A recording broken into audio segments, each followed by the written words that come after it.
So hey guys and what's up guys, आज हम बात करने वाले मूवी एक्स मशीना के बारे में। ये मूवी रिलीज हुई 2014 को। मूवी का रेटिंग है U A and overall run time है मूवी का 1 आवर 48 मिनट्स। ये मूवी मैंने देखी थी कुछ एक हफ्ते पहले। या एंड इसके जॉनर के बारे में बात करें तो इट्स आर्टिफिशियल इंटेलिजेंस के बारे में है। ये psychological drama, psychological thriller, drama, sci-fi thriller, तो ये सब जॉनर में ये पर्टिकुलर मूवी आती है। जियो हॉटस्टार में ये आपको मूवी देखने को मिल जाएगी और प्राइम वीडियो में आप रेंट भी कर सकते हो। और जियो हॉटस्टार में इसका आई गेस हिंदी डब भी अवेलेबल है एक्चुअली। या अब इस स्टोरी के बारे में बात करते हैं। बहुत ज़्यादा तो आप कह सकते हो ये इसका स्टोरी काफ़ी सिंपल है, कॉम्प्लिकेटेड है but it's fairly simple in the start, but in the end it gets complicated, आप ऐसा कह सकते हैं। So let's start with the video. So Caleb एक यंग प्रोग्रामर, ठीक है। So he is the guy, he is Caleb, ठीक है। सो इस तरह केलब, सो एक यंग प्रोग्रामर है, get a chance to meet Nathan, ठीक है। उसका कंपनी का मालिक है नेथन, तो ही is the guy Nathan. Oscar Isaac ने ये प्ले किया है नेथन कैरेक्टर को। बट ही मतलब नेथन हमारे केलब का आप कह सकते हैं कि उसके कंपनी का मालिक है एक्चुअली, यू नो। उस कंपनी का नाम मैं भूल गया, मैं टू बी ऑनेस्ट। उस कंपनी से ब्लू स्टार कुछ नाम था, if I am not wrong, but maybe I am wrong, but था कुछ ब्लू स्टार कुछ करके था। तो इतना फेयरली सिंपल है, नेथन मालिक है और केलब उसका एम्प्लॉई है, ठीक है। तो उसको चांस मिलता है नेथन से मिलने का।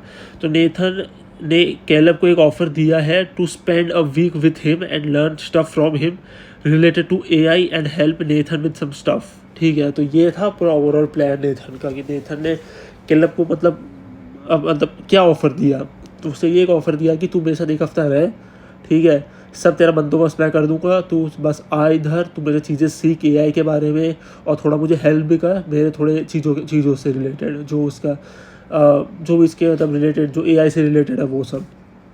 नेथन वो टाइप का बंदा है, you know, rich, successful, intelligent, smart and all and overall different, you know. तो वो नेथन उस टाइप का बंदा दिखाया गया है, यू नो, लाइक कि अमीर है बहुत ज़्यादा, यू नो, सक्सेसफुल है, इंटेलिजेंट है, बंदा सब कुछ है, बट थोड़ा डिफरेंट है उसका। आप उसका जो पर्सनैलिटी बोलोगे वो थोड़ा सा आप बोलोगे डिफरेंट है दूसरों से, आप ऐसा कैसे, थोड़ा इंट्रोवर्ट आप कहोगे, बट रेदर दैन इंट्रोवर्ट से भी ज़्यादा कहोगे कि he is a different guy. Nathan is a very practical and rational guy actually. So मैं इस वे से आपको इसको डिफरेंट कह रहा हूँ। काफ़ी उसको इमोशनल में नहीं दिखाया गया है, इमोशनल वे में इसको बहुत प्रैक्टिकल और रैशनल गाय दिखाया गया है। Caleb on the other hand, हमारा जो केलब भाई है वो ऑन द अदर हैंड एक इमोशनल, दिल की बात ज़्यादा सुनने वाला बंदा है, यू नो। तो केलब और नेथन एक दूसरे से बहुत अलग है, आप ऐसा कह सकते हो, टोटल ऑपोजिट। नेथन एक प्रैक्टिकल गाय है और केलब एक इमोशनल और जो दिल की बात ज़्यादा सुनता है, ऐसा गाय है, मतलब ऐसा इंसान है, ठीक है। सो केलब उसे मिलता है, नेथन उसको घर दिखाता है, और घर काफ़ी बड़ा होता है एक्चुअली। तो घर उसको दिखाता है एंड देन उसको अपना रूम भी दिखाता है, मतलब केलब का रूम दिखाता है कि दिस इज़ फॉर यू, ऐसे। तो केलब अपना रूम में जाता है और उसको एक की कार्ड देता है, तो वो की कार्ड से ही सब खुलता है और बंद होता है, ठीक है, एवरी सिंगल डोर। और एक्चुअली आईपीएल का मैच चल रहा है दिल्ली और पंजाब के बीच, और दिल्ली सच में मुंड फाड़ रही है पंजाब का भी। But let's go back to the, चलो वापस स्टोरी वापस आ जाते हैं। सो केलब उसका नेथन उसको घर दिखाता है पूरा, उसके बाद उसका रूम भी दिखाता है और एक आईडी कार्ड भी देता है, जिससे हर रूम खोला बंद घर, मतलब सब रूम नहीं पर जितने भी एक्सेसिबल डोर्स हैं जो नेथन चाहता है कि केलब खोल सके, तो उसके लिए उसको एक आईडी कार्ड भी देता है वो, ठीक है। देन नेथन, वापस से दिखा देता हूँ, देन नेथन केलब से एक एग्रीमेंट पेपर भी साइन करवाता है कि वो कुछ भी चीज़ बाहर लीक नहीं कर सकता, बता नहीं सकता, total secret between Nathan and Caleb, ठीक है। तो ये एक साइन भी करवाता है, एक एग्रीमेंट पेपर, मतलब केलब बाहर में कुछ भी किसी को बता नहीं सकता कि क्या हो रहा है इधर, मतलब क्या हो रहा है घर के अंदर, ठीक है। सो उसके लिए वो एग्रीमेंट भी साइन करवाता है। तो मतलब जो भी होने वाला है वो बिल्कुल सीक्रेट होने वाला है बिटवीन नेथन और केलब के बीच। सो नेथन ने एक एआई बनाया है, मतलब एक रोबोट बनाया है उसने, उसको एक ह्यूमन चाहिए था, तो for the human test for the AI Ava के लिए, ठीक है। तो अब हम बात करेंगे एवा के बारे में। तो she is the one Alicia Vikander, जो जिसने प्ले किया है कैरेक्टर एवा का। तो एवा आप कह सकते हो एक रोबोट है, एक एआई रोबोट है। तो एआई और रोबोट एक ही होता है। तो एक रोबोट है वो, तो ये उसने मतलब नेथन ने पूरा बिल्ड किया है इसको एक्चुअली। आप अभी भी देख सकते हो। तो ये she is the one, she is the robot जिसका नाम एवा रखा गया है इस मूवी में, जो एक एआई है। तो उसके लिए एक ह्यूमन टेस्ट चाहिए, एक ह्यूमन टेस्ट करने वाला चाहिए था। तो नेथन ने इसलिए कैलब को बुलाया था कि उसको एक ह्यूमन टेस्ट करवाने के लिए कैलब को इंसान बनना पड़ेगा जो एवा का टेस्ट लेगा। ठीक है, तो वो कैलब इज़ द वन जो वो टेस्ट में ह्यूमन का पार्ट निभाएगा और जो एवा का टेस्ट लेगा। ठीक है, सो नेथन को चेक करना है कि एवा कितना ज़्यादा ह्यूमनाइज हो चुकी है, कैलब से बात करेगी। तो कैलब से बात करने के बाद कितना ह्यूमनाइज करेगी होके कैलब से बात करेगी, उसको वो चेक करना था। ठीक है, एक ये पॉइंट सबसे मतलब मैं कहूँगा इम्पोर्टेंट पॉइंट है जो पूरे मूवी का आप कह सकते हो कि नींव बना के रखेगा। ये वाला लाइन वापस मैं कहूँगा। सो नेथन ने चेक करने के लिए एवा कितनी ज़्यादा ह्यूमनाइज, ठीक है, कितनी ज़्यादा इंसान जैसी है, कितनी ज़्यादा ह्यूमनाइज होके कैलब से बात करेगी, उसको वो चेक करना था कि वो कैलब से कितना इंसान बन के बात कर सकती है। लाइक हम एक रोबोट है कि इंसान को हम डिफ्रेंशिएट कर सकते हैं, राइट।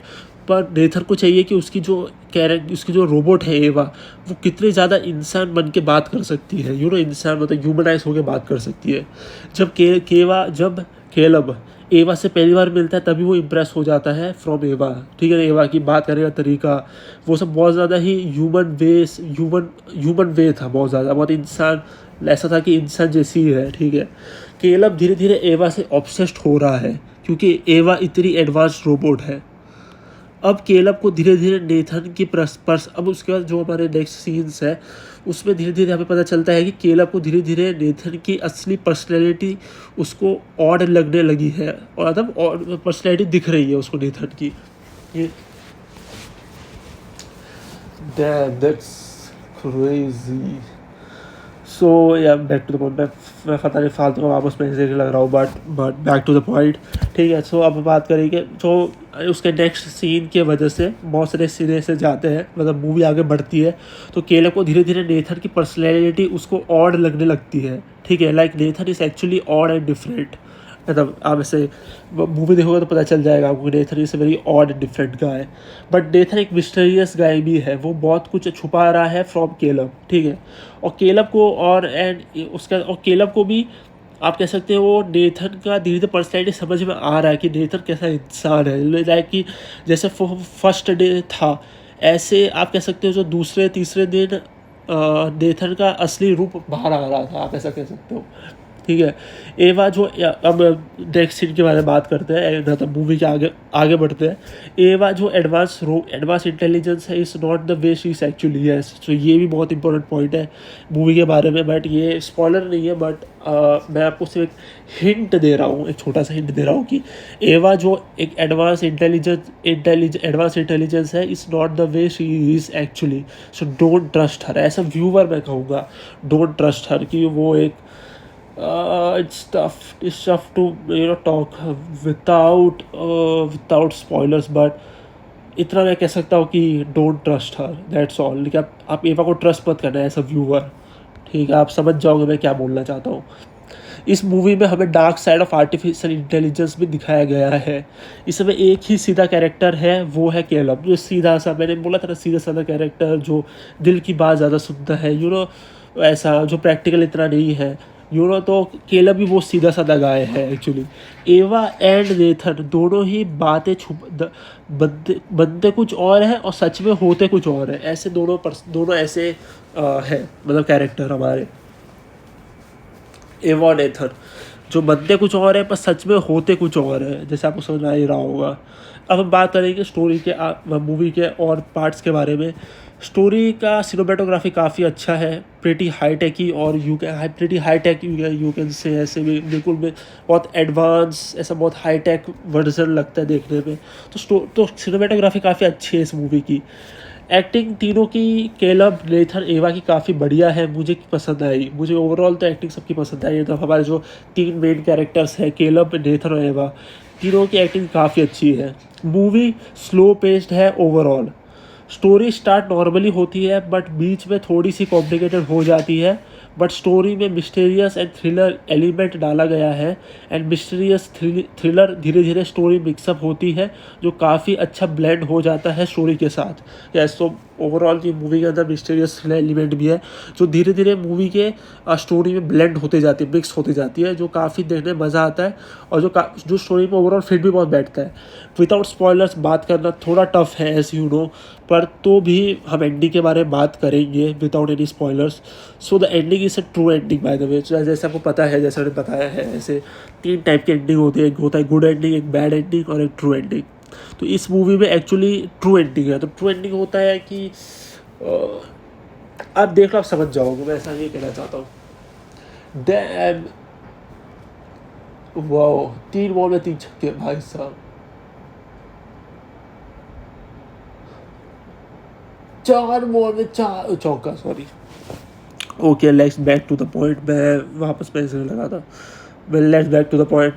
सो जो एंडिंग है वो उसको ट्रू एंडिंग मिला। इस मूवी में ट्रू एंडिंग है। मैं कुछ बोल नहीं सकता क्योंकि स्पॉइलर हो जाएगा बहुत बड़ा, पर इस मूवी में एक्चुअली ट्रू एंडिंग मिला है। तो गुड बैड एंड ट्रू, तो इस मूवी में ट्रू एंडिंग है। तो आप समझ जाओगे ट्रू एंडिंग क्या होता है मूवी खत्म होने के बाद।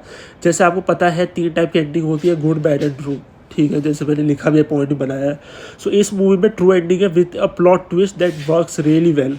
मुझे तो एंडिंग थोड़ी डार्क भी लगी है, वो आप एंडिंग देखोगे तो समझ जाओगे। मूवी में मल्टीपल प्लॉट ट्विस्ट है which works perfectly nicely actually, ठीक है। तो मूवी में मल्टीपल प्लॉट ट्विस्ट है जो अच्छे खासा वर्क करता है मेरे हिसाब से। तो या सो अब मूवी के थोड़े और चीज़ों के बारे में बात करते हैं। जैसे मूवी को डायरेक्ट किया है बाय एलेक्स गारलैंड ने, गारलैंड आई गेस, या एलेक्स गारलैंड ने किया है। सेक्स और न्यूडिटी इस मूवी में मॉडरेट है, न्यूडिटी भी है, सेक्स भी है। सो न्यूडिटी ज़्यादा है, सेक्स कम है, पर न्यूडिटी ज़्यादा रखा गया है इस मूवी में। तो इस मूवी में मैं मॉडरेट लेवल में रखना चाहूँगा सेक्स न्यूडिटी में। तो ये मूवी आप फैमिली के साथ बैठ के तो नहीं देख सकते, बिल्कुल भी नहीं देख सकते बाय द वे। सो ये फैमिली क्राइटेरिया में बिल्कुल भी नहीं बैठता, तो आप ये फैमिली के साथ नहीं देख सकते। ये आप अपने फ्रेंड्स के साथ अकेले या अपने पार्टनर के साथ आराम से बैठ के देख सकते हो, कोई इशू ना है। वायलेंस घोर इस मूवी में मैं बोलूँगा, क्या बोलूँ, माइल्ड है, मॉडरेट तो नहीं कहूँगा कि इतना ज़्यादा तो नहीं रखा गया है वायलेंस घोर। तो मैं इसको माइल्ड लेवल में रखना चाहूँगा। वायलेंस घोर माइल्ड लेवल में है। प्रोफेनिटी मॉडरेट लेवल में है, गाली गलौज दी गई है।